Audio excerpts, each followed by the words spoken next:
वासुदेवाय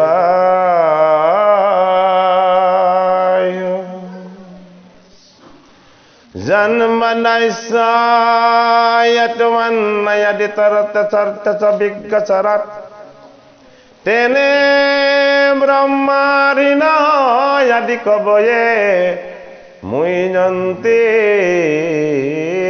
अक्षराय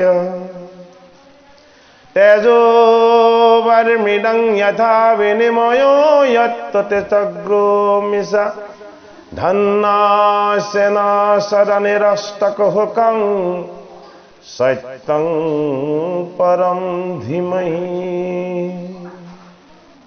धर्मपूजिता कैतववस्तु परमो निमत्सु शरणं सतं वेदं वास्तवमत्र वस्तु शिवदं तापत्रयोमूलनम् श्रीमद्भागवते महामुनि कृते किंबा पुरुरेश्वरः सद्रो हृदय अवरुध्यते यट्टे कृतिभे सुशुभे तत्क्षणात् निगमा कल्पतरु गलितं फलं सुखमुखातमृतदव संयुतं पीयत भागवतं रसमलयं मुहुर्मुहुः रसिका भुवे भावुका। अष्टम स्कंधर 24 चंद्र पारिषद रूपर्ण। हे शुकनिगदति मुनि শুনি মোক মহামতি হে গজেন্দ্ৰৰ কথাৰ গমনে অজ্ঞান বন্ধন হন্তে প্ৰভুৰ পৰশ পাই মুকুত ভলন্ত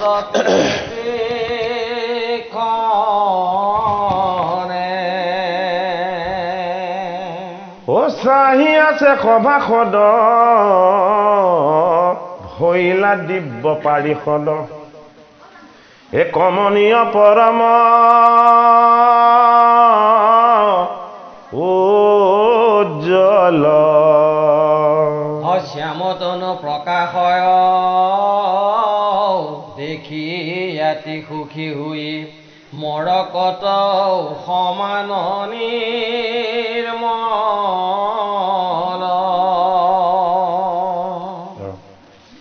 এৰা মুখ পদ্ম প্ৰকাশয় কোটি ইন্দু সমসৰ উষ্ঠ জলে বুন্দুলিৰ পাখি দন্ত কুণ্ড কুৰি সম দেখি বাক মনোৰম ইষত ইষত শোভে হাঁহি এৰাম ইষত উন্নত বৰ তিল ফুল সমসৰ প্ৰকাশয় নাসিকা সুথান পদ্মপত্ৰ সম হৈ অৰ্জুন চৰণ দুই প্ৰেম জল শ্ৰবিবাৰ থান ওপৰত ভুৱতাৰ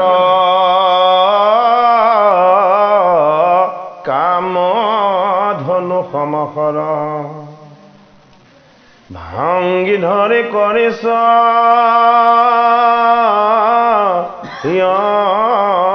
ক্ৰান্তি কপলে প্ৰকাশে ভাল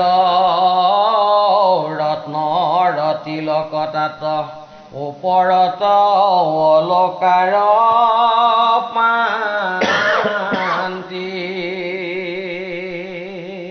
কীৰ্তি শুভয় মাথে ৰত্নমণি খচি আছে নৱসূৰ্য সমপ্ৰকাশয়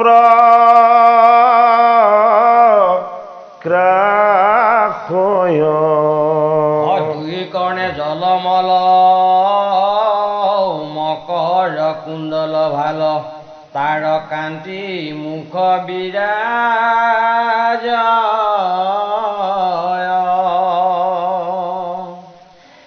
ৰাম সিংহ বন্ধ কন্দ ভাল বনমালা আছে তাত আপাদ পৰ্যন্তে কান্তি কৰে মধুপানে হুয়া মত অসংখ্য ভ্ৰমৰাজত চতুৰ্ভীতি বিৰি আগুণ জাৰে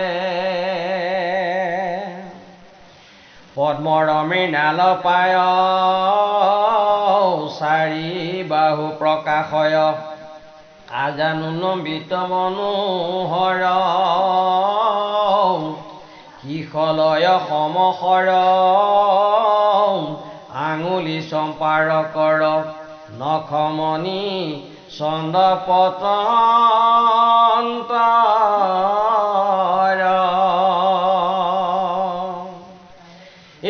ৰাম কনকে ৰচিত ভাল বলয়া সুবৰ্ণতাৰ ৰত্নৰয়াঙুষ্ঠি শাৰী শাৰী শংখ চক্ৰ গদা পদ্ম কৰত প্ৰকাশে আতি জ্যোতিষ্ময় সাহিত্যেন পাৰি কণ্ঠে তিনি ৰেখা যেন শংখ নাভি সমতেন কান্তি কৰে বহল হৃদয়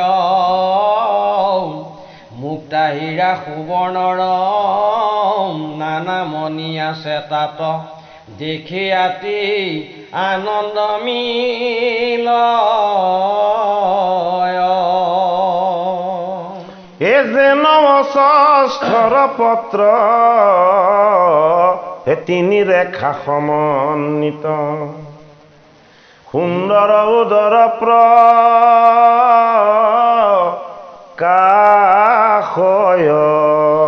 গভীৰ উত্তম নাভি সিংহ বন্ধ কুটিতত তাত ৰত্ন মেখলাৱাছয়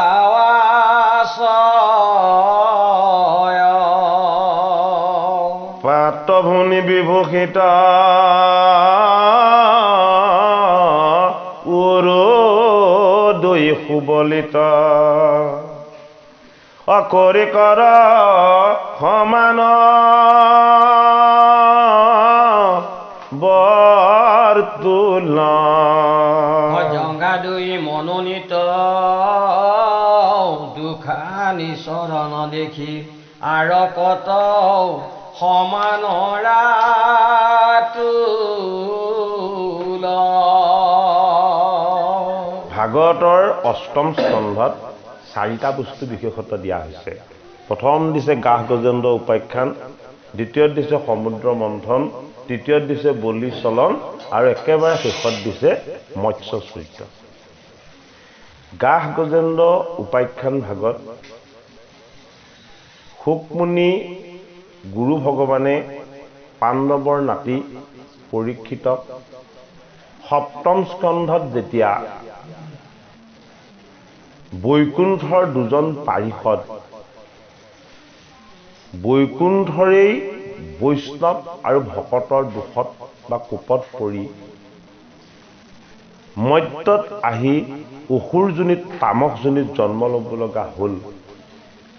এই তামসজনিত জন্ম লোৱা জীৱ দুটিক উদ্ধাৰ কৰিবৰ নিমিত্তে পৰম প্ৰভুৱে নিজেই আকৌ অৱতাৰ লৈ তেওঁলোকক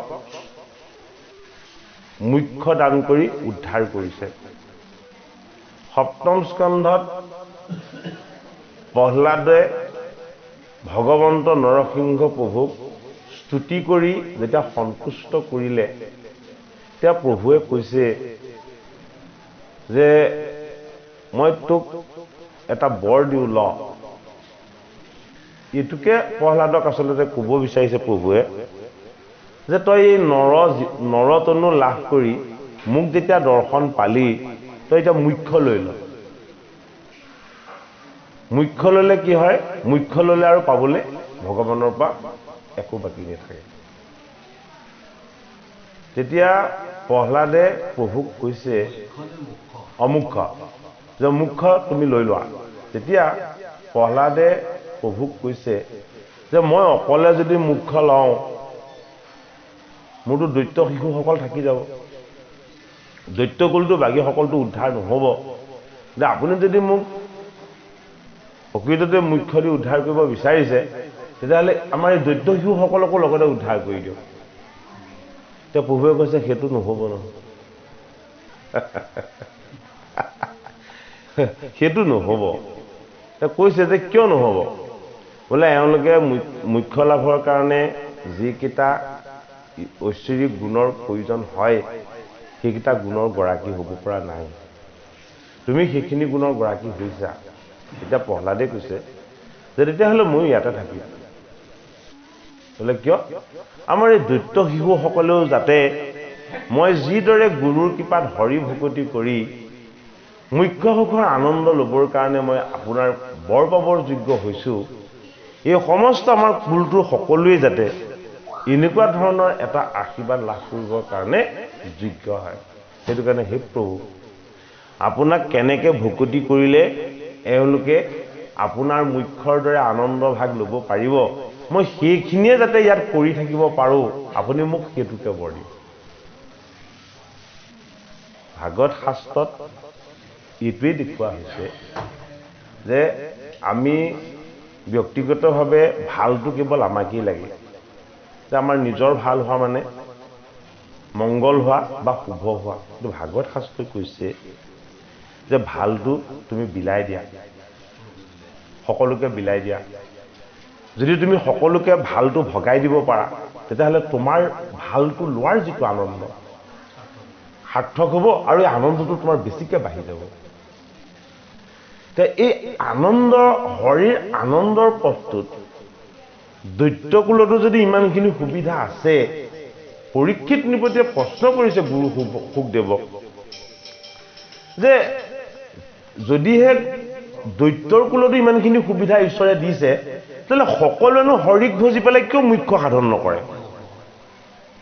তেতিয়া কৈছে যে মুখ্য সাধনৰ কাৰণে ভগৱন্তৰ কৃপা লাগিব, গুৰুৰ আশীৰ্বাদ লাগিব, উপযুক্ত সময় আহি পাব লাগিব, তেতিয়াহে হ'ব। তেওঁ কৈছে যে বাধা কি? তেতিয়া কৈছে যে এটা অতি সুন্দৰ কাহিনী আছে। ত্ৰিকুট পৰ্বত নামেৰে এটা পৰ্বতত গজেন্দ্ৰ নামৰ এটি হস্তি আছিলে। এই গজেন্দ্ৰ নামৰ হস্তিটি মদমত্ত হৈ তেওঁ কাৰো সুখৰ কথা চিন্তা নকৰি অকল নিজৰ সুখৰ কথা চিন্তা কৰি ফুৰাৰ কাৰণেই ইমান শক্তিমন্ত গজেন্দ্ৰ এদিন গৈ গাহৰ হ্ৰদত গাহৰ মুখত পৰি গ'ল। ঘাঁহৰ মুখত যেতিয়া তেওঁ পৰিলে, তেওঁক বচাবৰ কাৰণে তেওঁলোকৰ হস্তিনী সকলোৱে আপ্ৰাণ চেষ্টা কৰিলে। কিন্তু কি হয়, স্থলচৰ পানীৰ শক্তিটো স্থলতহে, জলত নহয়, কাৰণ স্থানটো বেলেগ হৈ গ'ল নহয়। জলত শক্তি কাৰ বেছি?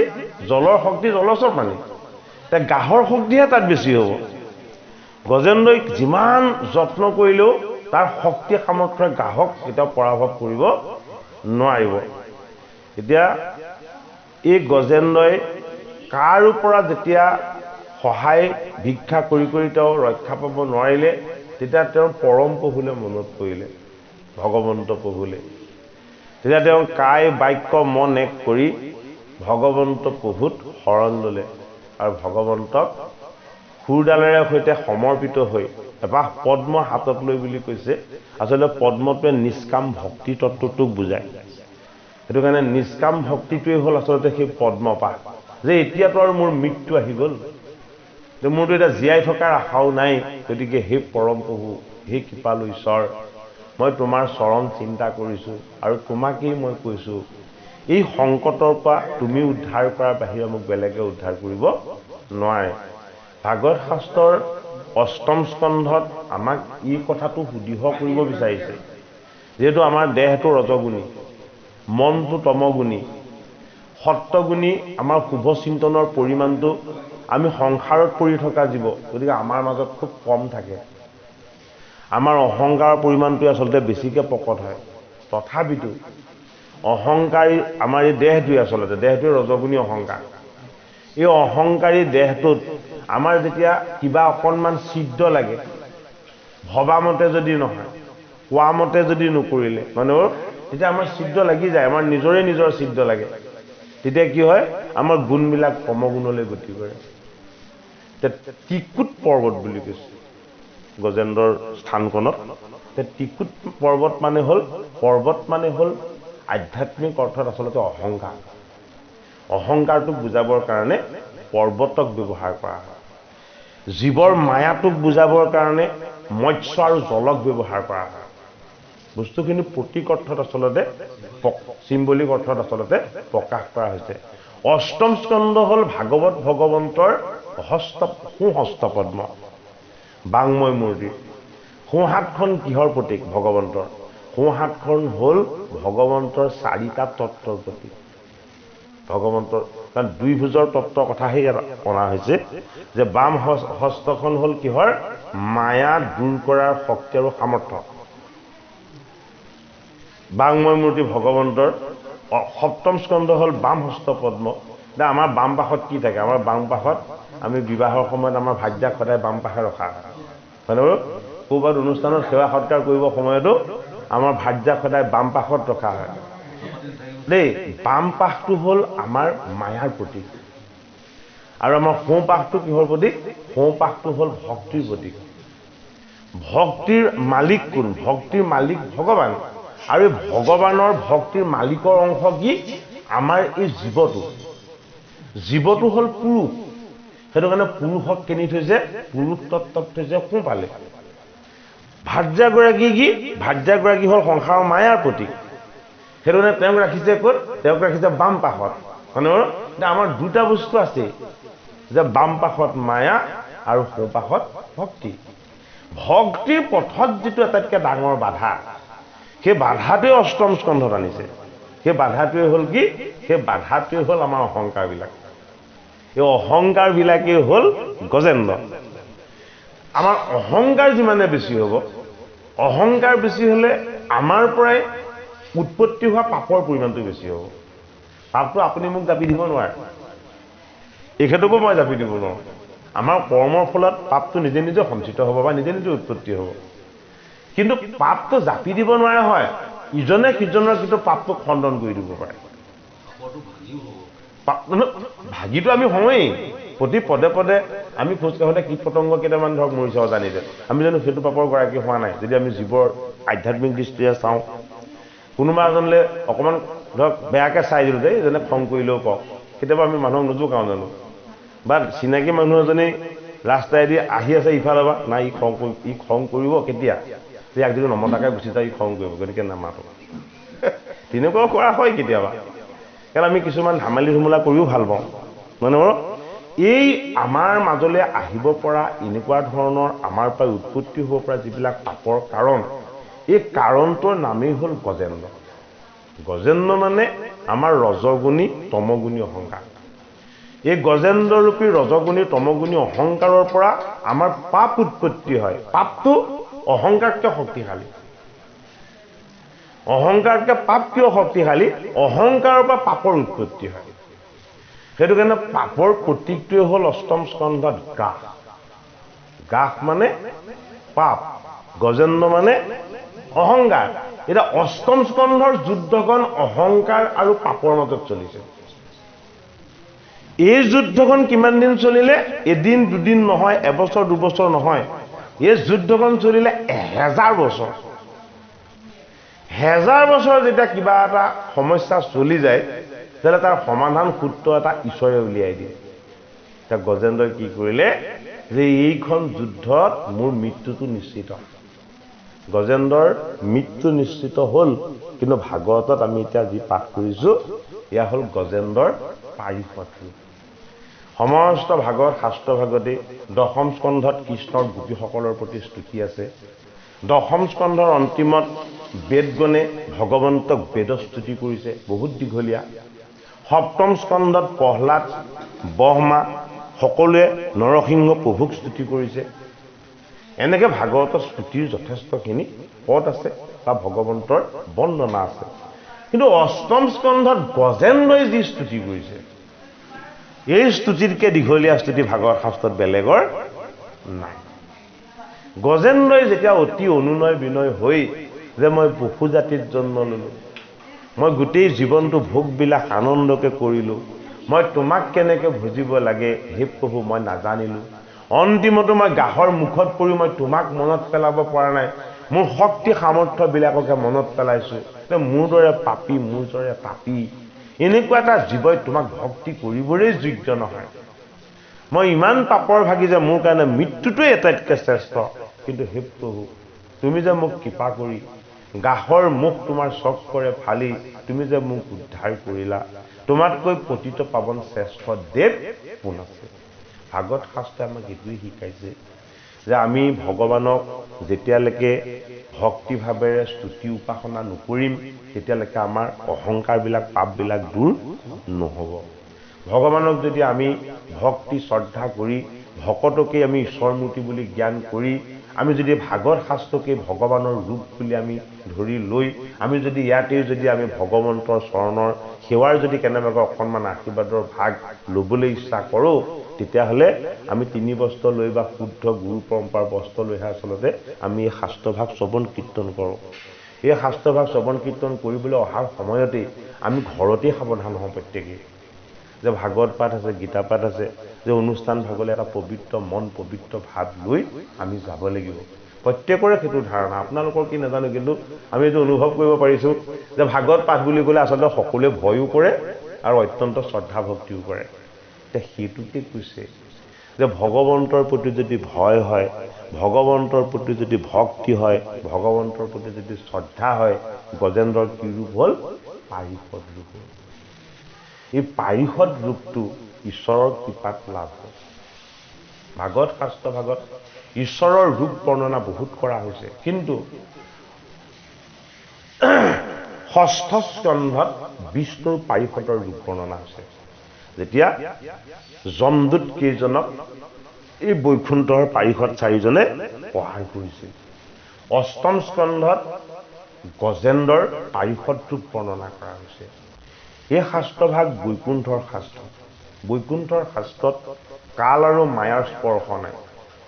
যি ভগৱন্তক প্ৰেম কৰে, শ্ৰদ্ধা কৰে, স্তুতি কৰে, সেইজনেই ভগৱন্তৰ কৃপা আৰু আশীৰ্বাদ লাভ কৰে, আৰু সেইজনেই পুণ্য পাৰিষদী তনু লাভ কৰে। এতিয়া পৰীক্ষিত নিপতিক কৈছে সুখদেৱ ভগৱানে, কি কৈছে যে তোমাৰ এই ৰজগুণী অহংকাৰী দেহটো, তুমি যে মোৰ মুখপদ্মিতা ভাগৱত যে শুনি আছা, এইটো অহংকাৰত গজেন্দ্ৰ হৈ আছিলে। এতিয়া মই তোমাক কি দেখিছোঁ জানা পৰীক্ষিত? গজেন্দ্ৰক যিদৰে ভাগৱতত পাৰিষদ ৰূপত দেখিছে, ময়ো তোমাক এতিয়া পাৰিষদ ৰূপত দেখিছোঁ। অৰ্থাৎ যেতিয়ালৈকে ভকতকেই ভগৱানৰ প্ৰতিভূ বুলি আমি ভাগৱত শাস্ত্ৰ শ্ৰৱণ কীৰ্তন কৰি আমি হৃদয়ত অনুভৱ কৰিব নোৱাৰিম, তেতিয়ালৈকে আমাৰ ঈশ্বৰ দৰ্শন নহ'ব। এইটো কাৰণে অষ্টম স্কন্ধ শ্ৰৱণ কীৰ্তন কৰিলে কি হয়? গহ দোষ, কাল দোষ, দ্ৰব্য দোষ, দোষা দোষ, হয়নে বাৰু? আমাৰ ঘৰত ডাঙৰ বিপদ আপদ হ'লে গাহ গজেন্দ্ৰ পাঠ পায়, হয়নে বাৰু? ভাগৱতৰ অষ্টম স্কন্ধ হ'ল ভাগৱত ভগৱন্তৰ সুহস্ত পদ্ম।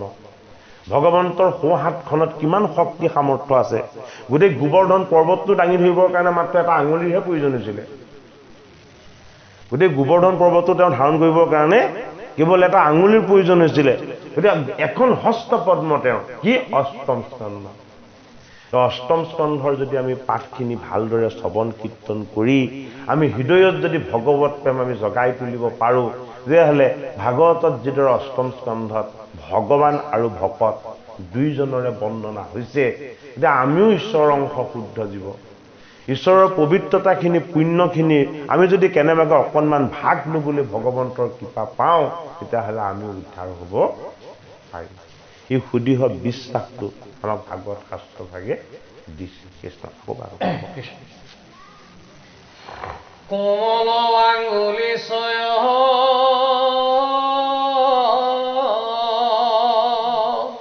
নখ তাত প্ৰকাশয় মণিময় পৰ্বত ধৱল পদতল আৰকত ৰেখা হব আছে তাত দেখি যেন ৰাতুল কমল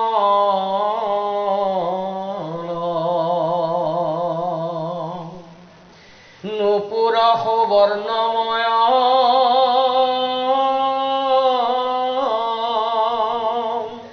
প্ৰতিপদে জনকয়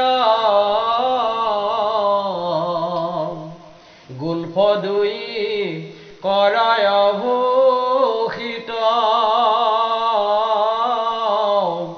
সৰ্বংগ সুবলিত পীত বস্ত্ৰে বিৰাজিত গুণ বয়সে সদাস্থিত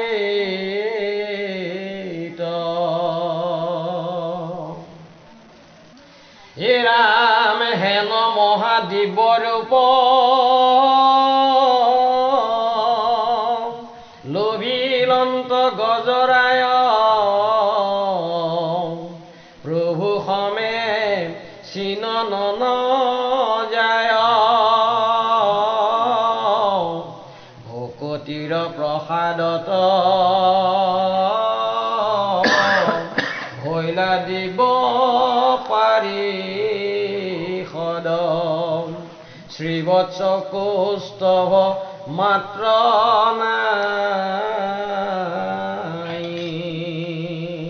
বৈকুণ্ঠপতি আৰু বৈকুণ্ঠপতিৰ চৰণৰ সেৱক হ'ল পাৰিষদ বৈকুণ্ঠপতিৰ লগত দুবিধ মানে ঐশ্বৰ্য বেছি পাৰিষদক তেওঁ মাত্ৰ দুবিধ ঐশ্বৰ্য কম কৰি দিছে সেইটোৱেই হ'ল ভগৱান আৰু ভগৱানৰ সেৱকৰ মাজত অকণমান সেইকণেই হ'ল মানে দূৰত্ব এতিয়া তাৰমানে ভগৱন্তৰ যি অলংকাৰ আছে সমস্ত অলংকাৰখিনি তেওঁ পাৰিষদক দিছে কিন্তু দুবিধ পাৰিষদৰ নাই এবিধ হ'ল কৌস্তভ ৰত্নটো কণ্ঠলগ্ন দেই আৰু ইটো হ'ল শিৱৎস মানে তেওঁ দক্ষিণ দিশত কেইডালমান বগা নোম আছে ভগৱন্ত প্ৰভু সেই নোমকেইডাল আকৌ কেনেকৈ তেওঁ ধাৰণ কৰিছোঁ বুলি কৈছে ভিগুৱে যেতিয়া তেওঁক গৈ গৰু মাৰি দিছিলে সেইটো কাহিনী আছে ভিগুৱে যেতিয়া তেওঁ বক্ষত যেতিয়া গৈ ইমানকৈ মাতি আছে নহয় লক্ষ্মীয়ে বিষ্ণুলৈ চাই মোহিত হৈ আছে আৰু বিষ্ণুৱে লক্ষ্মীলৈ চাই মোহিত হৈ আছে মানে তেওঁলোকে নিজৰ আনন্দত নিজেই পৰিপূৰ্ণ হৈ আছে ভিগুৱেটো পৰীক্ষা কৰিবলৈ ব্ৰহ্মলোকলৈ গ'ল ব্ৰহ্মলোকত তেওঁক ভালকৈ স্বাগতম নকৰিলে কাৰণে ব্ৰহ্মাকো বেয়াকৈ ক'লে এইফালে কৈলাশলৈ গ'ল কৈলাশতো শিৱ এজন মহাযোগী তেওঁ হৰিৰ আনন্দতে লীন গৈ আছে তেওঁ ভিগুৱে মাতি থাকিলে ক'ত সাৰ পাব তেওঁ সাৰ নাপালে বিষ্ণুলোক আহি যেতিয়া পালে সেই বিষ্ণুলোকতো আৰু সমস্যা লক্ষ্মী মাতাই ভগৱন্ত প্ৰভুৰ ৰূপলৈ চাই অমৃত পান কৰি আছে আৰু ভগৱন্ত বিষ্ণুৱে লক্ষ্মীলৈ চাই বিভোৰ হৈ আছে হে বিষ্ণু হে বিষ্ণু হে বিষ্ণু বুলি ইমান মাতিছে বাকী দুঠাইতো শুনিলে কিন্তু এইজনেতো নুশুনিলেও তাৰপৰা ভাবিলে যে ইয়াৰতো এটা চিকিৎসা এটা কৰিব লাগিব বিনা চিকিৎসাটো মই ঘূৰি যাব নোৱাৰিম মানে মোক আহিলতে যেতিয়া নমা দিলেও ময়ো মোৰ শক্তি যিকণ আছে গোটেইকণ কোৰ কৰি একদম জাপ মাৰি গৈ বিষ্ণুৰ বুকত দিলে বজ্ৰ গোৰ এটা মাৰি ভিগুৱে যেতিয়াই বক্ষত গোৰ মাৰি দিলে বিষ্ণু সাৰ পাই গ'ল দেখিছে ভিগুমণি ব্ৰহ্মাৰ পুত্ৰ জানো তেওঁ একদম কান্দি কাটি হিয়ালি জালিকাৰ ভৰিটো তেওঁ ধৰিলে ধৰি বহুৱাই ল'লে লৈ তেওঁ উৰুত উঠাই লৈ খুব ধুনীয়াকৈ মালিচ কৰিছে আপুনি ব্ৰহ্মময় ব্ৰাহ্মণ মোৰ এইখন হৃদয় বজ্ৰসম কঠিন ইমান কঠিন হৃদয়ত আপুনি এই কোমল আপোনাৰ সুকোমল ব্ৰাহ্মণৰ পদেৰে আপুনি আঘাত কৰি আপোনাৰ চৰণত থাকে বৰ দুখ পালে তেতিয়া কৈছে যে মোৰতো অপৰাধ হলেই কিন্তু আপুনি মোক ইয়াত আঘাত কৰাৰ কাৰণে আপুনি কিমান যে কষ্ট পালে এই কষ্টকণ এতিয়া মই সহিব পৰা নাই সেয়াই নহয় এই যে মোৰ বক্ষত যে আপুনি যে মোক আঘাত কৰিলে এই আঘাত মই মোৰ চিৰদিনৰ কাৰণে ৰাখিম বোলে কি হিচাপে ৰাখিম শিৱৎস ৰূপেৰে জগতৰ সমস্ত প্ৰকৃতিক আপোনাৰ চৰণৰ চিহ্নৰে মই সদায় খোদিত কৰি ৰাখিম তেনে কি কৰিলে তাত কেইডালমান উজ্জ্বল বগা নোম ৰাখিলে দুপদ বস্তু ভগৱন্তৰ বাহিৰে বেলেগৰ নাই শিৱৎস কি প্ৰকৃতি প্ৰকৃতি কি প্ৰকৃতি হ'ল মায়া শিৱৎস কি এই মায়াৰ পৰা মুক্ত কৰি দিয়াৰ উপায় বোলে কি উপায় যিজনৰ গোটেই কায় বাক্য মনেই ক্ষমা মূৰ্তি যিজনৰ কোনো চিদ্ধ নালাগে যিজনক যিমান জগৰ লগালেও একো চিদ্ধ নালাগে তাৰ প্ৰমাণ শিশুপালে 100টা গালি পাৰিলে চিদ্ধ লাগিলে জানো নালাগিলে পিতামহ ভীষ্মৰ কথা বেয়াকে ক'ল সহদেৱৰ কথা বেয়াকে ক'ল পাণ্ডৱৰ কথা বেয়াকে ক'ল তেতিয়াই শিৰচ্ছেদ কৰিছে মোক গালি পাৰি থাকা মই তোমাৰ দুখেই নধৰো কিন্তু মই ভকতক বেয়াকে ক'ব নোৱাৰিবা শিশুপালক শিৰচ্ছেদ কৰাৰ কাৰণটো ভকতক বেয়াকে ক'লোহে ভীষ্মক অজ্ঞানী বুলি ক'লোহে সহদেৱে একো নাজানে বুলি ক'লোহে এই ধৰ্মৰাজ যুধিষ্ঠিৰেও একো নিশিকিলে বুলি ক'লোহে শিৰচ্ছেদ কৰিলে মানে মোৰ এই শিৱৎস মানে হ'ল ভগৱন্তৰ প্ৰকৃতিৰ আচল সত্তা প্ৰকৃতিৰ সত্তাটো কেইটামান গুণত ধাৰণ হৈ আছে দয়া ক্ষমা আৰু প্ৰেম আটাইতকৈ দয়া গুণ দয়াৰ সাগৰ ভগৱন্ত হয়নে আটাইতকৈ ক্ষমাৰ মূৰ্তি গুণ হয়নে আমাক বেয়াকৈ এষাৰ গ'লে এবছৰলৈতো বাদ দিয়ক জিন্দিগিও নামাতিব পাৰোঁ আমাৰ সাধাৰণ নৰত সেইটো আমাক ঈশ্বৰে দিছে সম্পত্তি হয়নে বাৰু কিন্তু ঈশ্বৰক কি ভগৱন্ত প্ৰভুক গোৰ মাৰি দিয়া স্বত্তেও ক্ষমাটোতো দূৰৰ কথা গোৰ মাৰি দিয়া স্বত্তেও পূজা কৰিলে উপাসনা কৰিলে সেয়াই নহয় যে মোৰ বক্ষত মই তোমাৰ পদৰ চিহ্ন মই সদায় ৰাখিম এই পদৰ চিহ্নতে কি হ'ব মোৰ ভকতে মোৰ ক্ষমাখিনি দয়াখিনি কৰোণাখিনি সদায় দেখা পাব সেইটো কাৰণে দুটা ঐশ্বৰ্য ভগৱন্তৰ কৌস্তৱ হ'ল আত্মা আমি জীৱ আত্মাহে আমি আত্মা নহয় জীৱ আত্মা দেহটোৰ লগত ঈশ্বৰৰ অংশ জীৱটো লগ লাগিছে আৰু এই দুটা বস্তু বৈকুণ্ঠ ধামত থাকি এটা চৈতন্য কৰি আছে জগত মোতে আছে কিন্তু মই জগতত নাই এইটো গীতাৰ এটা ডাঙৰ হেৰি মানে তত্ত্ব অৰ্জুনক ভগৱান কৃষ্ণই কৈছে যে গোটেই জগতখন মোতে আছে মই কিন্তু জগতত নাই অৰ্জুনে বুজিয়ে নাপালে তেওঁ বিশ্বৰূপ দেখুৱাব লগা হ'ল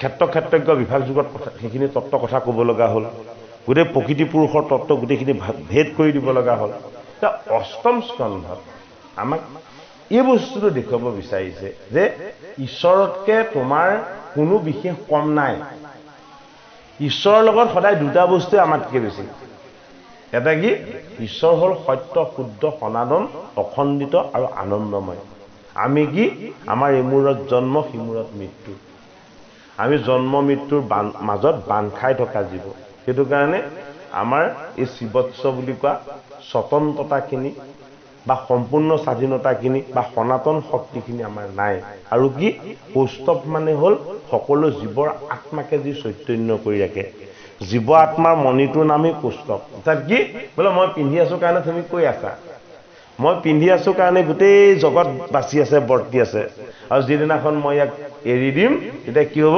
সকলো আহি আকৌ মোৰ উদৰতে লীন যাব গোটেই ব্ৰহ্মাণ্ডই সংহাৰ হৈ যাব সেইটো কাৰণে আমাক ভাগৱত শাস্ত্ৰভাগে কৈছে যে তুমি যদি ভগৱন্তৰ প্ৰতি অত্যন্ত প্ৰেম অত্যন্ত শ্ৰদ্ধা অত্যন্ত ভক্তি কৰা এই জগতখনক জীৱবিলাকক যদি তুমি ভাল পাবলৈ অভ্যাস কৰা বা অনুশীলন কৰা তেতিয়া কি হ'বা তুমিও বৈকুণ্ঠৰ পাৰিষদৰ দৰে শুদ্ধ হ'বা পবিত্ৰ হ'বা এই শুদ্ধ পবিত্ৰ ভাৱখিনি যদি তোমাৰ লগত সদায় বৰ্তাই ৰাখিবলৈ তুমি ইচ্ছা কৰিছা তেতিয়াহ'লে আটাইতকৈ শ্ৰেষ্ঠ উপায়টো কি গজেন্দ্ৰৰ স্তুতি আমাৰ সকলো পাপৰ পৰা আমি উদ্ধাৰ হোৱাৰ উপায়টোই হ'ল আমাৰ ভগৱন্তৰ স্তুতি নতি আৰু উপাসনা ভাগৱত শাস্ত্ৰই ভক্তি বেলেগে কৰি বেলেগক উদ্ধাৰ কৰিব এই কথাটো কিন্তু নাই দেখুওৱা এইটোৱে ভাগৱত শাস্ত্ৰভাগৰ আটাইতকৈ ডাঙৰ মহত্ব ভাগৱত শাস্ত্ৰত পৰীক্ষিতে নিজৰ হিত আৰু কুশলৰ কাৰণে গুৰুৰ ওচৰত গৈ ভাগৱত শুনিছেগৈ ভাগৱত শাস্ত্ৰত কৌৰৱ পক্ষৰ বিদুৰে মৈত্ৰ ঋষিৰ আশ্ৰমত গৈ ভাগৱত শুনিছেগৈ 28 সহস্ৰ ঋষিয়ে কৰ্মবন্ধনত বান্ধ খাই আছিলে 28 সহস্ৰ ঋষিয়ে নৈমিষ ক্ষেত্ৰত গৈ সূতৰ মুখপদ্মে ভাগৱত শ্ৰৱণ কৰিছে যে আমাক ভাগৱত শাস্ত্ৰই এই উপদেশটো আমাক আচলতে বেছি গভীৰকৈ ল'বলৈ কৈছে আৰু দিবলৈ কৈছে যে ভাগৱতৰ পদ যাতে আমি শ্ৰদ্ধা আৰু ভক্তি ভাৱেৰে আমি শ্ৰৱণ কীৰ্তনৰ যাতে অনুশীলন কৰোঁ কি হ'ব চুম্বক এটুকুৰাত যদি এটুকুৰা লোহা লগাই থোৱা হয় বেছি দিন যদি লাগি থাকে তেতিয়াহ'লে সেই লোহা টুকুৰাই কি কৰে চুম্বকৰে কাম কৰে হয়নে বাৰু এই ভাগৱত শাস্ত্ৰই আমাক সেইটোকে কৈছে যে ভগৱত প্ৰেম ঈশ্বৰ উপাসনা আৰু ভগৱত চিন্তন এইবিলাক যদি তুমি কৰি থাকা এই গজেন্দ্ৰ যিদৰে পাৰিষদ হ'ল তুমিও ঈশ্বৰৰ চৰণ সেৱা কৰিবৰ যোগ্য এটা পাৰিষদী তনু লাভ কৰি থাকিবা কৃষ্ণ কবিৰ উপদেশলৈ যাম থাকিলে ওপৰত এই আমি কথা এটা আপোনাক এনেকৈ বহি যাওক তেতিয়া ভাল লাগে এনেকৈ বহি যাওক তেতিয়া ভাল লাগে কবি উপদেশ আছে এতিয়া শুনিওক সভাসদ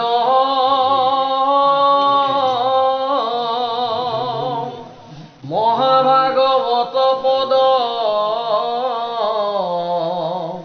ভকতিৰ অদ্ভুত প্ৰভাৱ মহামত্ত গজৰায় ভকতিত পালা যায় ভগৱন্ত ঈশ্বৰৰ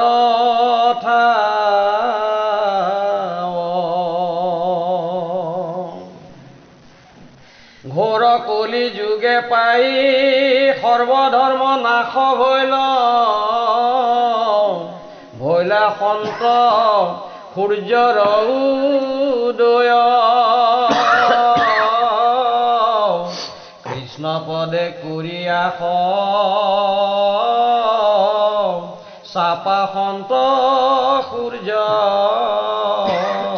পাশ তেবে তৰিবা তপোময়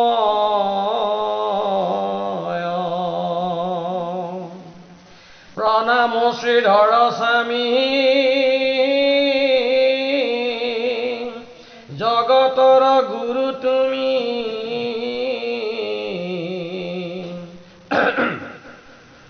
তুজো কৃপা আতি গুৰুতৰ পুৰাণৰ মাজে সূৰ্য ভাগৱত নাম যাৰ ইটো ভৈলা দগধ সাগৰ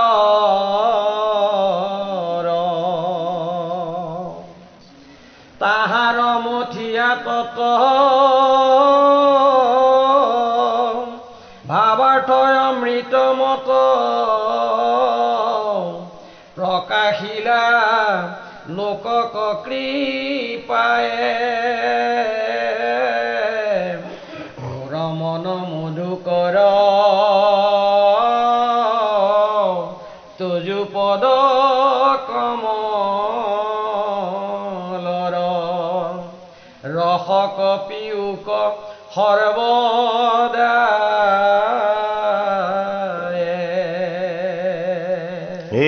ব্ৰহ্মাণ্ড ভিতৰে যত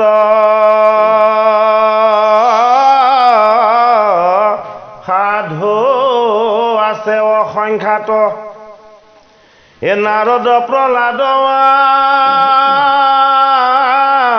দে কৰি সবাৰ চৰণে মই একেবাৰে প্ৰণাম দাস বুলি লয়ক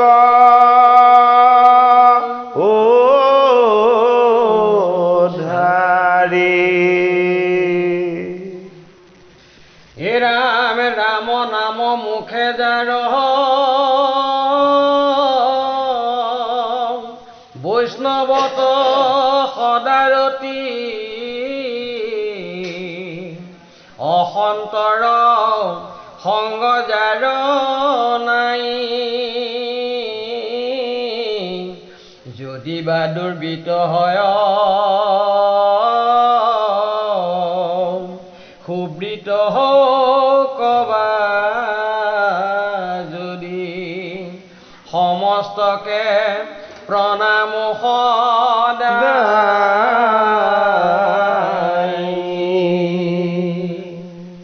হে চিত্ত বৰ বৰ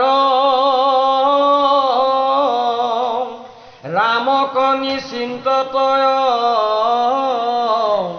নানা চিন্তা কৰি আন মৰ মিছাকো কথাক কৈ কেনে জিভা মৰ তই ৰাম নাম বোল নিৰন্তৰ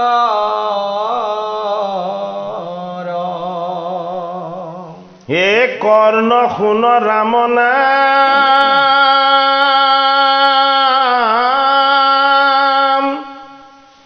গীত বাদ্য নাহিকা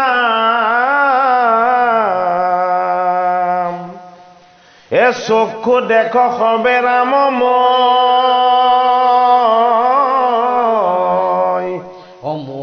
সিমান কাম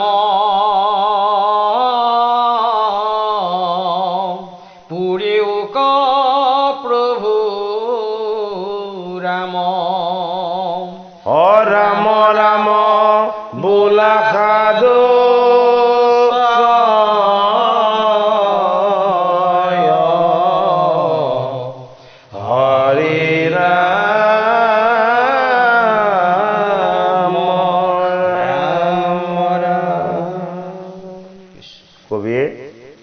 উপদেশৰ আৰ্হিৰে গজেন্দ্ৰৰ মুখ্যম তত্বৰ পাৰিষদ ৰূপ বৰ্ণনা কৰি আমাৰ কায় বাক্য মন পবিত্ৰ কৰি চিত্তক শোধন কৰিবলৈ কৈছে। এই চিত্ত যেতিয়া শোধন হ'ব তেতিয়া আমাৰ মনে মিছা কথা কু কথা পৰ চৰ্চা পৰ নিন্দা এইবিলাকক মনটোৱে অগ্ৰাহ্য কৰিব, গ্ৰহণ কৰিবলৈ ভাল নাপাব। কিয় ভাল নাপাব? সদায় মধু পান কৰি থকা এজনে বেছি জ্বলা টেঙা তিতা এইবোৰ পান কৰিবলৈ ভাল নাপায়, অশান্তি পাব। অৰ্থাৎ ঈশ্বৰৰ গুণ যশ লীলা ভগৱত প্ৰেম এয়া হ'ল আমাৰ জীৱৰ অন্তৰ্শুদ্ধিৰ কাৰণে, জীৱ উদ্ধাৰৰ কাৰণে এয়া হ'ল অমৃত স্বৰূপ। কৈছে যে অমৃত যদি পান কৰিবলৈ ইচ্ছা কৰিছা তেতিয়াহ'লে তোমাৰ মুখৰ জিভাতেই আছে ৰাম নাম। তুমি ৰাম নাম স্মৰণ কৰি এই জগতৰ যিমান জীৱ দেখিবা কাকো শত্ৰু বুলি নাভাবিবা। কোনোবাই তোমাক শত্ৰু বুলি ভাবক, কি বুলি ভাবিবা? যে এয়া ঈশ্বৰৰে অংশ, মংগলময় জীৱ। এই জীৱতে ঈশ্বৰ চৈতন্য হৈ আছে। গতিকে এই জীৱ সমস্তৰ প্ৰতি আমাৰ যদি ভক্তি আৰু শ্ৰদ্ধা হৈছে তেতিয়াহ'লে আচল ঈশ্বৰ প্ৰেম সেয়াই।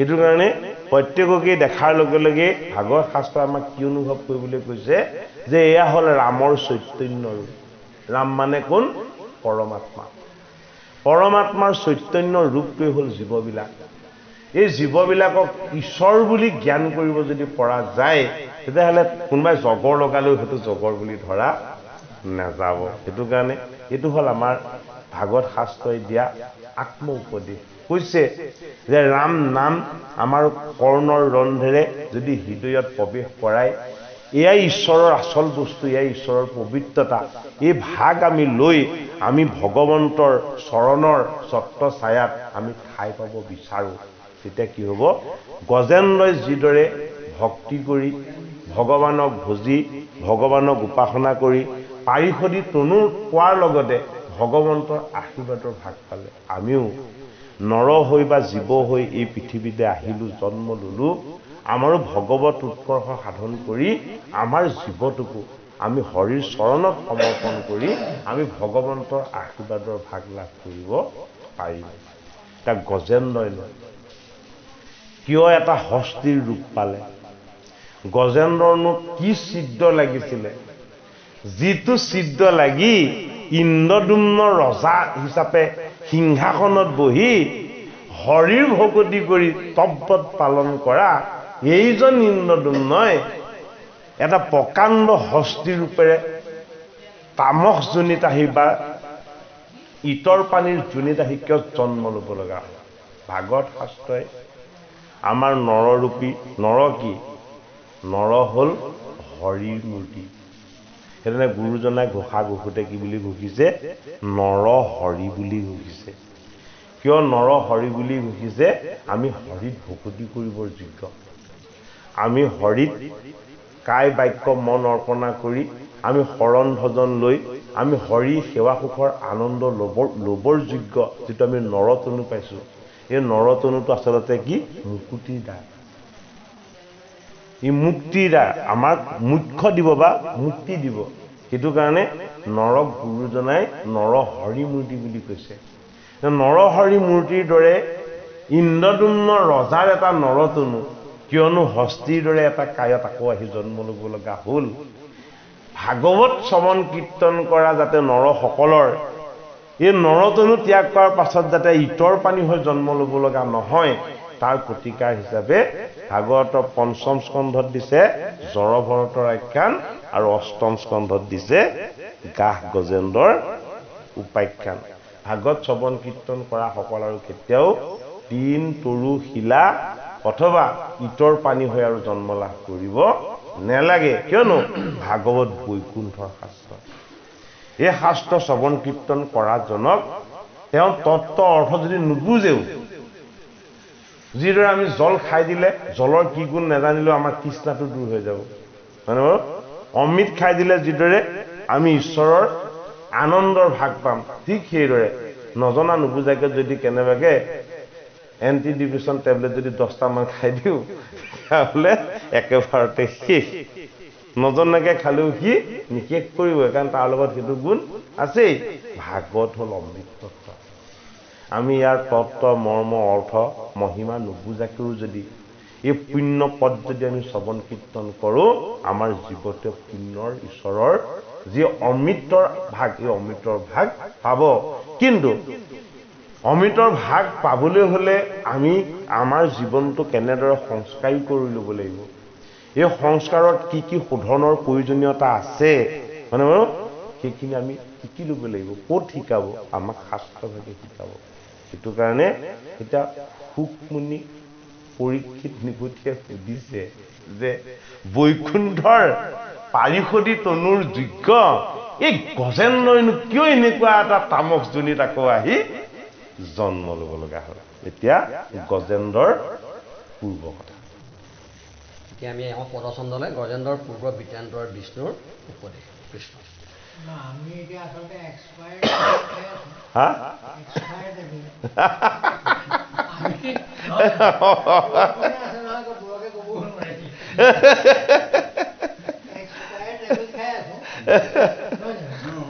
কলি যুগত হৰি নামৰ ঠাই আমি দাপৰলৈ গুচি গৈছো তাৰ টেবলেটটো আমি কলি যুগত খাইছো ক'ত কাম কৰিব কাম কৰিব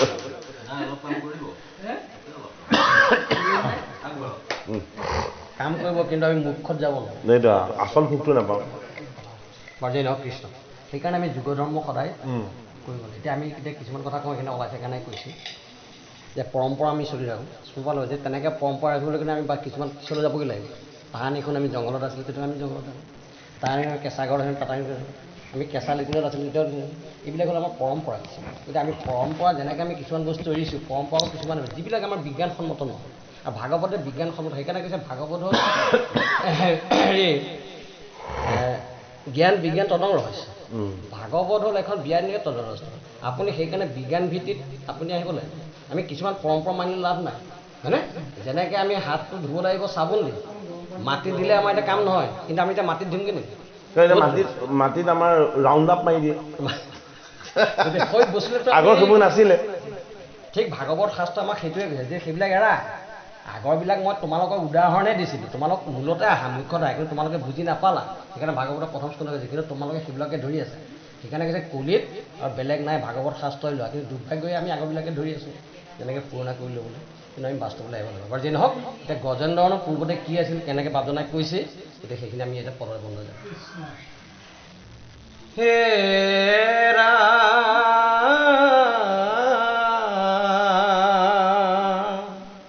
শুকমণি বুদতি শুনিও পৰীক্ষিত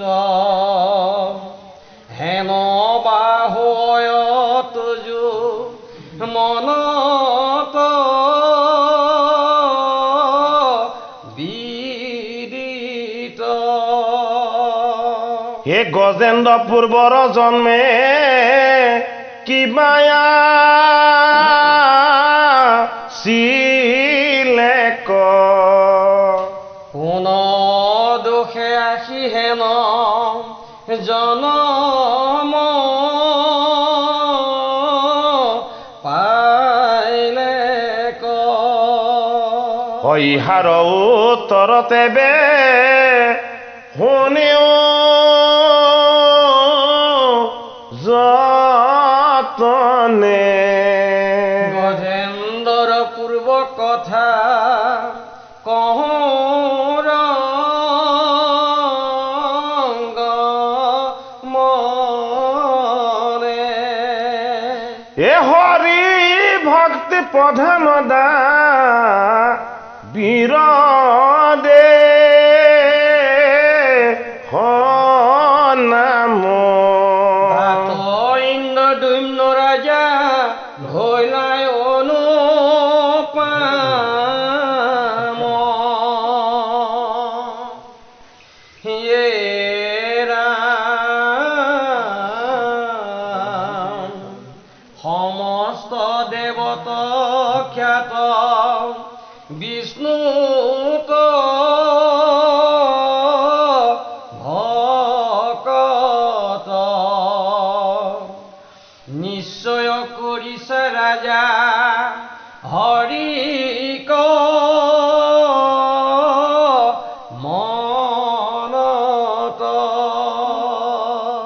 দা বীৰদেশত আছা যত ধূচয় সবাৰো মাজত ৰাজা উত্তম হয় হে ৰাম বিষ্ণুক পূজন্ত সাৱধান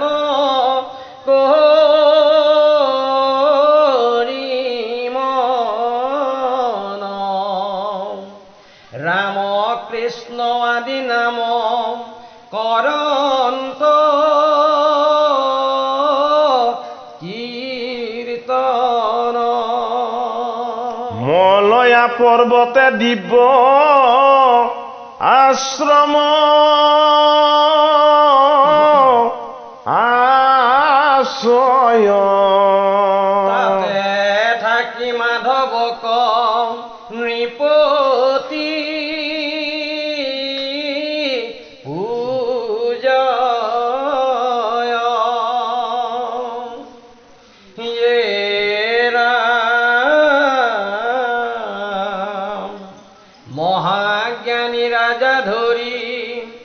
আশা মৌন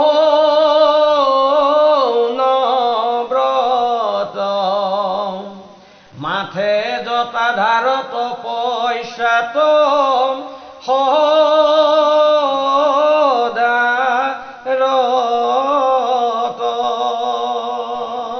ও এহি মতে ঈশ্বরক পূজিয়া আশ্রয় রাজা যেন কথা প্রবর্তিলা তয়। পৰীক্ষিত নৃপতিক গুৰু ভগৱান শুকদেৱে জনাইছে যে হে পৰীক্ষিত নৃপতি, হে ৰাজন, তুমি যে মোক সুধিলা যে গজেন্দ্ৰইনো কিয় ইমান দুখ কষ্ট পাব লগা হ'ল, প্ৰথমতে 1000 বছৰ কিয়নো গাহৰ লগত যুদ্ধ কৰি কৰি তেওঁ ক্লান্ত হৈ যাব লগা হ'ল। পৰীক্ষিতে ভাবিছে এই জীৱটো নিশ্চয় পুণ্যৱান জীৱ আছিলে, যদি পুণ্যৱান জীৱ নহ'লহেঁতেন পাৰিষদিটোনো লাভ নকৰিলেহেঁতেন। এই জীৱটোৰ লগত তাতে সঞ্চিত পুণ্য কিবা অকণমান আছে। গতিকে মোৰ গুৰু কি? মোৰ গুৰুজন হ'ল ঈশ্বৰ। কোন? গুৰু আৰু ঈশ্বৰৰ মাজত পাৰ্থক্য নাই। সেইটো কাৰণে মোৰ গুৰুজনে মোৰ মনৰ সংশয় দূৰ কৰি দিব পাৰিব। গতিকে এইজন গজেন্দ্ৰনো কি পাপ কি পুণ্যৰ কাৰণে এনেকুৱা দুখ কষ্ট হ'ব লগা হ'ল? গতিকে সি মোৰ গুৰু ভগৱান শুকদেৱ, আপুনি মোক জনাওক। তেওঁ শুকদেৱে কৈছে যে দাবৰী নামৰ এখন দেশ আছিল, এই দেশতে এজন অতি পৰম বিষ্ণু ভক্ত ৰজা আছিল। এই ৰজাজনৰ নাম আছিলে ইন্দ্ৰদুম্ন। ইন্দ্ৰদুম্ন ৰজাই ৰামকৃষ্ণ নাম লৈ হৰিত একান্তভাৱে ভকতি কৰিছিল। এই হৰি ভকতিৰে এটা অংশ আছিলে কি? তপ ব্ৰত দান যজ্ঞ ইত্যাদিবিলাক। ইন্দ্ৰদুম্নই ভাবিলে যে এই বাক সংযম যদি কৰিব পৰা যায়, বাক সংযমত কি হয়? ঈশ্বৰৰ লগত এক হৈ যাব পৰা যায়। এতিয়া বাক সংযমটো কেনেকৈ কৰিব? ইন্দ্ৰদুম্নই সেই সময়ত এটা নিয়ম প্ৰচলিত আছিলে যে তুমি যিমান দীৰ্ঘ সময় ধৰি মুখখনেৰে নমতাকে থাকিব পাৰিবা, সিমানে তোমাৰ বাক্য সংযম গভীৰ হ'ব। মানে বাৰু ভাগৱতৰ আকৌ বাক্য সংযমৰ উদাহৰণ 4ৰ্থ স্কন্ধতো আছে। 4ৰ্থ স্কন্ধত দক্ষ ৰজাই জোঁৱাই শিৱক গোটেই দিনটো অকল গালি শপনিকে পাই থাকিলে। অনাচাৰী, অত্যাচাৰী, হয়নে? দেখিবলৈ কুৎসিত, চকুকেইটা ভয় লগা, জটাডাল পিংগল বৰ্ণৰ, আনে সোণৰ হাৰ পিন্ধে, তেওঁ সাত খোপা পিন্ধে, হয়নে বাৰু? কেৱল অৱগুণবিলাককে শিৱৰ গালে বহুত ককৰ্থনা কৰিলে। এতিয়া শিৱই কি কৰিলে? তুমি মোক গালি পাৰিছা মানে মোক গালি পৰা নাই, তুমি নিজকে পাৰিছা। হয়নে বাৰু? শিৱই কি কৰিলে? শিৱই মৌন হৈ হৃদয়ত কেৱল ৰাম নাম জপ কৰি থাকিলে। মৌন ব্ৰতেৰে কেনেকে মৌন ব্ৰত পালন কৰা হয় 4ৰ্থ স্কন্ধত আমাক দেখাইছে। মৌন কেতিয়া হ'ব লাগে? যেতিয়া কোনোবাই আমাক বেয়াকে কয়, যেতিয়া আমাক কোনোবাই দুৰ্ব্যৱহাৰ কৰে, তেতিয়া আমি কি কৰিব লাগে? হৃদয়ত হৰিক চিন্তা কৰি তেওঁ যিমান বেয়া কৈছে আমাক কওক, কিন্তু আমি যাতে কেতিয়াও এষাৰো বেয়া ক'ব লগা নহয়। ভাগৱতৰ 1ম স্কন্ধত বাক্য সংযম কিমান এটা ডাঙৰ সংযম ব্যৱস্থা সেইটো প্ৰথমতে দেখাইছে। ক'ত দেখাইছে? যেতিয়া শৃংগীমুনিয়ে পৰীক্ষিত নৃপতিক বাক্যৰে ব্ৰহ্মশাপ দি দিলে। গোটেই ঋষিকুলটোৰেই ডাঙৰ অভিশাপ লাগি গ'ল বুলি কোনে ভাবিছে? সমীক মুনিয়ে ভাবিছে। সমীকে তেতিয়া কি কৰিছে? আত্মসমালোচনা কৰিছে। হে ৰাম মোৰ পুত্ৰ, তুমি বহুত ডাঙৰ পাপ কৰিলা এই ঋষিকুলটোৰ কাৰণে। বোলে কি হ'ল? তুমি জ্ঞানী ৰজা পৰীক্ষিতক তুমি ইমান ডাঙৰ অভিশাপ এটা কিয় দি দিলা? মৃত্যুতুল্য অভিশাপ। ৰজাই মৃত্যু পাব, কিন্তু গোটেই পাপটো যে আমাৰ ঋষিকুলত লাগি গ'ল তুমি গম পাইছা নে? পিতেকতো নাজানে। ঋষি কি? ঋষি হ'ল ভাগৱত তত্ত্ব, ভগৱন্ত তত্ত্ব। ঋষি হ'ল আনন্দৰ সাধক, ঈশ্বৰ সাধক, সাধনময়। সাধনময় ঋষিয়ে সাধনাৰ বলত তেওঁ অনুভৱ কৰিব পাৰিছে যে এনে এজন বৈষ্ণৱ জ্ঞানী ৰজাক তেওঁ বেয়া কৰিলেও তেওঁক আচলতে বেয়াকৈ কোৱাটো কেতিয়াও উচিত নাছিলে তাতে তেওঁৰ আশ্ৰমত তেওঁ অতিথি আছিলে এতিয়া সমিক মুনিয়ে কি কৰিছে তেওঁ পুত্ৰক কৈছে যে আমাৰ ঋষিকুলত এইটো অমোচন পাপ হ'ল কিছুমান পাপ মোচন হয় এতিয়া অষ্টম স্কন্ধত গজেন্দ্ৰৰ পাপটো মোচন হ'ল ইন্দ্ৰদুম্নৰ ৰূপত তেওঁ যিটো পাপ কৰিছিলে জানো বাৰু কিন্তু ঋষিকুলৰ পাপ মোচন নহ'ব সমিক মুনিয়ে কৈছে এইটো ভাগৱতৰ প্ৰথম স্কন্ধত যে আমাৰ অমোচন পাপ হৈ গ'ল বোলে কি যদি পৰীক্ষিতে তুমি অভিসম্পাত দিয়াৰ কাৰণে আমাক যদি কিবা এষাৰ বেয়াকৈ কৈ দিলেহেঁতেন তেতিয়া আমাৰ পাপ খণ্ডন হৈ গ'লহেঁতেন পৰীক্ষিত বৈষ্ণৱ প্ৰজা পৰীক্ষিতে আমি ঋষিয়ে যিমান বেয়াকৈ গ'লো আমাক কেতিয়াও এটা শব্দও বেয়াকৈ নকয় পুত্ৰক কৈছে কি বুলি জানা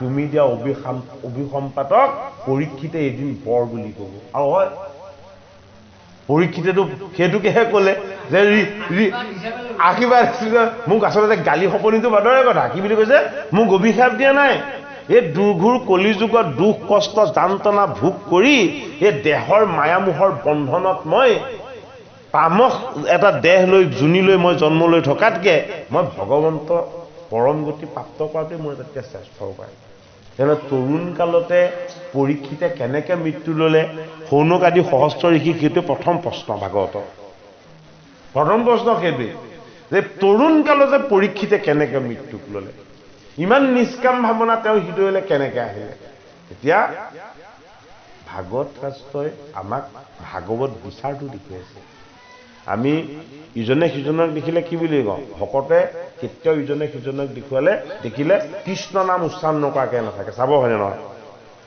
বাপজনে আমাক যদি দেখে আমি তেখেতৰ নাম উপাধিয়ে সম্বোধন নকৰোঁ বাপজনে কৃষ্ণ বুলি ক'ম তেখেতে যদি আমাক দেখা পায় আমাক কৃষ্ণ বুলি ক'ব কিয় কৃষ্ণ স্মৰণ হয় ভকত বৈষ্ণৱক দেখা পালে কৃষ্ণ স্মৰণ হ'লে আমাৰ হৃদয়ৰ কৃষ্ণ জাগ্ৰত হয় কৃষ্ণ শব্দটো উচ্চাৰণ হোৱাৰ লগে লগেই আমাৰ হৃদয়ত থকা আত্মা ঈশ্বৰ কি হয় চৈতন্য হৈ যায় কৃষ্ণ শব্দ উচ্চাৰণ কৰাৰ পাছত আপুনি বেয়াকৈ ক'লেও কেতিয়াও বেয়াকৈ ঘূৰাই উত্তৰ দিব নোৱাৰি কাৰণ কি সেইটো কৃষ্ণ নামৰ মহিমা মানে বাৰু পৰীক্ষিতে কৃষ্ণ নাম জপ কৰি কৰি তেওঁ আত্ম অনুশোচনা কৰিছে ঋষি কি হৈ গ'ল ঋষিয়ে গম পাই গ'ল যে আমাৰ গোটেই ঋষি বংশটোৱে এটা অভিসম্পাততকৈ ডাঙৰ পাপত ডুব যাব সমিকে লগে লগে ধ্যানত বহিলে ভাগৱতৰ প্ৰথম স্কন্ধত কি কথাখিনি দিছে ধ্যানত বহি তেওঁ মৌন হৈ ঈশ্বৰৰ লগত একাত্ম হৈ তেওঁ প্ৰাৰ্থনা কৰিছে হে জগতৰ হৰি মোৰ পুত্ৰই ছিদ্ৰ লগাইছিলে কিন্তু মই আনন্দময় হৰি মই তোমাৰ চৰণ দৰ্শন কৰি আছিলোঁ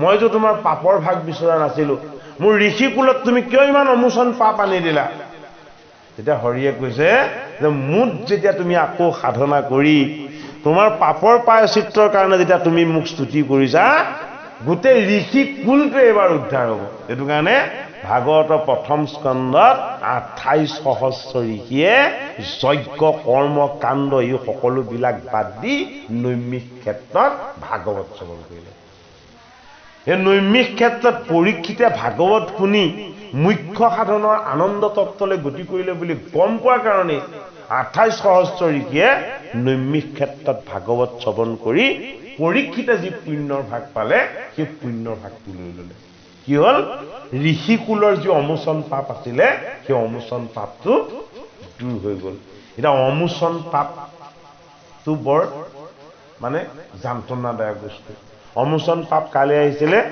ভাগৱতৰ নৱম স্কন্ধত আছে নহুষ ৰজাৰ কথা নহুষলৈ আহিছিলে অমোচন পাপ কেনেকৈ আহিছিলে সচিক পাবৰ কাৰণে ঋষিমুনিসকলে বহন কৰা দোলাত উঠি তেওঁ আহিব লাগিব কথাখিনি বৰ প্ৰাসংগিক আছে জানে বাৰু সেইখন দোলাত উঠিলেহে মই তোমাক স্বামী হিচাপে স্বীকাৰ কৰিম কাক ক'লে নহুষ স্বৰ্গৰ ইন্দ্ৰ হৈছিলে কেতিয়া ইন্দ্ৰ হৈছিলে চাণ্ডালিনীৰ পাপৰ ভয়ত যেতিয়া ইন্দ্ৰই পদুমৰ নলিকাত 100 বছৰ সোমাই কেৱল হৰিৰ নাম জপ কৰি আছিলে যেতিয়া হৰিৰ নাম জপ কৰি যেতিয়া গুৰুক অপমান কৰাৰ কাৰণে তেওঁৰ যি পাপ হৈছিলে এই পাপে যেতিয়া চাণ্ডালিনীৰ ৰূপ লৈ ক'লা হৈ যেতিয়া তেওঁক খাই পেলাই গিলি পেলাবলৈ লৈছিলে তেতিয়া ইন্দ্ৰ ক'লৈ গৈছিলে ইন্দ্ৰই তেতিয়া ঈশান কোণলৈ গৈ মহাবৈষ্ণৱ শিৱৰ আশ্ৰয় লৈছিলে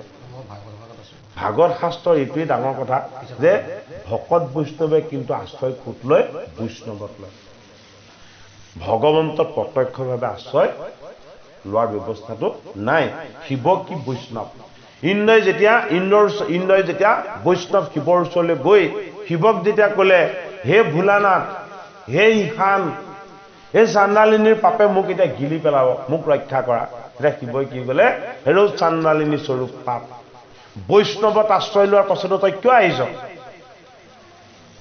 তোৰ মৃত্যুলৈ ভয় নাই নেকি তেতিয়া কি কৰিলে চাণ্ডালিনী স্বৰূপ পাপ ভয়ত তাৰ পৰা পলাই আঁতৰ হ'ল ইন্দ্ৰই সেই পাপৰ পৰা তেতিয়া ৰক্ষা পালে সেই পদুমৰ নলিকাত ইন্দ্ৰই শুদ্ধ বায়ুৰ ৰূপত 100 বছৰ সাধনা কৰি থাকোঁতে তেতিয়া মৈত্ৰৰ ৰজা নহুক এই ইন্দ্ৰত্ব প্ৰাপ্ত হৈ স্বৰ্গৰ ৰজা হৈছিলে স্বৰ্গৰ ৰজা হওঁতে তেওঁ ইমানেই মানে এই বস্তুটোৱে দেখায় যে ইন্দ্ৰত্ব প্ৰাপ্তিটো আচলতে কি ভোগবিলাক আনন্দ প্ৰাপ্তি এইটোত কি নাই এইটোত সুখ শান্তি নাই এইটোত আচল আধ্যাত্মিক ঈশ্বৰ প্ৰেম কেতিয়াও নাই তেওঁ কামনা বাসনা সুখ ভোগ ইমানেই বাঢ়ি গ'ল ইন্দ্ৰ দেৱৰাজৰ ভাগ্যকো এতিয়া তেওঁ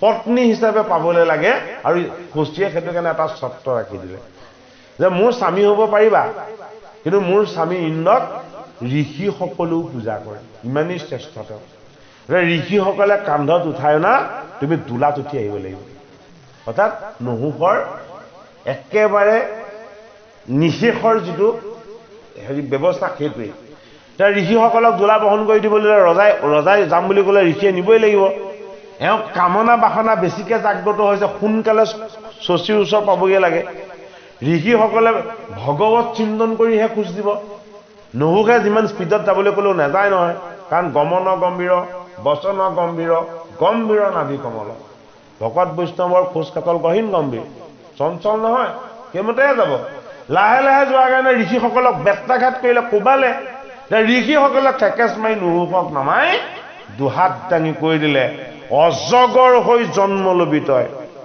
তোৰ বংশত কেৱল লোভ মোহ কাম এইবিলাকৰ কবলতেই পৰি তোৰ বংশটো নষ্ট হ'ব সেইটো কাৰণে যজাতি নহুকৰ বংশত জন্ম হয় সেইটো কাৰণে যজাতি কি হ'ল দেৱযানীৰ কবলত পৰি দুখ কষ্ট যান্ত্ৰণাৰ সীমা সংখ্যা নাই এই নহুকৰ বংশৰ যিটো অভিসম্পাদ আছিলে এইটো তেওঁৰ পুত্ৰ যজাতিলৈকে গুচি গ'ল যজাতিৰ পাছত যেনিবা তেওঁলোকৰ পুত্ৰৰ যতি এজন সাধনময় ঋষি হ'ল আৰু যজাতিৰ পুত্ৰ সমিষ্ঠাৰ পুত্ৰটিৰ দ্বাৰা সেই বংশটো শেষত উদ্ধাৰ হ'ল তাৰমানে অভিসম্পাদটো এনেকুৱা এটা বস্তু এজনে যদি পায় এই অভিসম্পাদটো বংশানুক্ৰমিকভাৱে বাঢ়ি গৈ থাকে কিন্তু পুণ্যটো এনেকুৱা বস্তু পুণ্যটো যদি কেনেবাকৈ এজনে লৈছে তেতিয়াহ'লে এইটো কিমানজনলৈ প্ৰবাহিত হয় ওপৰত 14 পুৰুষ তলত 7 পুৰুষ 21 পুৰুষ উদ্ধাৰ কৰিব পাৰে হৰিৰ পুণ্যৰ ভাগে সপ্তম স্কন্ধত প্ৰহ্লাদে যেতিয়া বৰ ভিক্ষা কৰিছিলে যে মোৰ পিতৃয়ে কুটু বাক্য প্ৰয়োগ কৰি আপোনাক ইমান গালি পাৰিলে মোৰ পিতৃৰ যাতে মুখ্য হয় আপুনি মোক সেইটো বৰ দিয়ক